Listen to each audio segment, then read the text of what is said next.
سلام البنات، ان شاء الله كان معكم بخير. نشارك معكم تحلية اول يوم رمضان. التحلية هذه سريعة وسهلة وتجي بنينة. اش حنسحقوا فيها؟ حنسحقوا كاس من كريم شانتي وحنديروا لها نص كاس تاع حليب. يسمى لا درتو كاس تاع كريم شانتي ديروا نص كاس تاع حليب، لا درتو زوج كيسان تاع كريم شانتي ديروا كاس تاع حليب. حنخلطوهم مليح. وكاين كريم شانتي اللي تكون نوعية مليحة وكاين اللي تكون نوعية تاعها ناقصة. اعرفوا واش تشريو. المهم نكمل نخلط حتى نشوف الكريمه تاعي طلعت لي مليح. سما ماشي تخلطوا شوي وتحبسوا.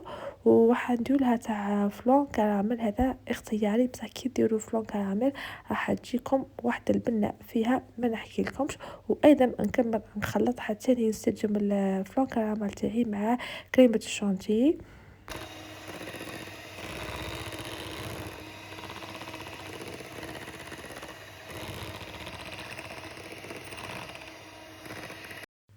ومن الأحسن تستعملوا لي بودوار اللي عنده، واللي ما عندوش كيما أنا كان ما عندي استعملت الكاطو هذا.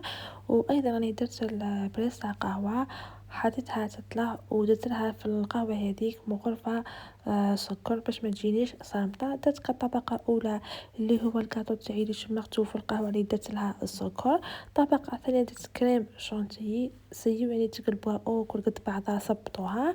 وطبقة يعني ثانية من الكاطو درتها وحنزيد طبقة تاع كريم شانتي، زوج طبقة، طبقة بطبقة تاع كاطو وايضا كريم شانتي. ومن الافضل خيروا كاكاو اللي يكون بني، اللي يكون شغل نوعيته مليحه. كاكاو نوار ما تجيكمش مليحه، يعني من الافضل كاكاو بني. ونديروا بالصفايه هكذا. وهذه التحليه يعني راح تجيكم تهبل وسهله وسريعه. حطوها في الثلاجه وبصحتكم، والى اللقاء. صحه فطوركم وصحه رمضانكم. باي باي.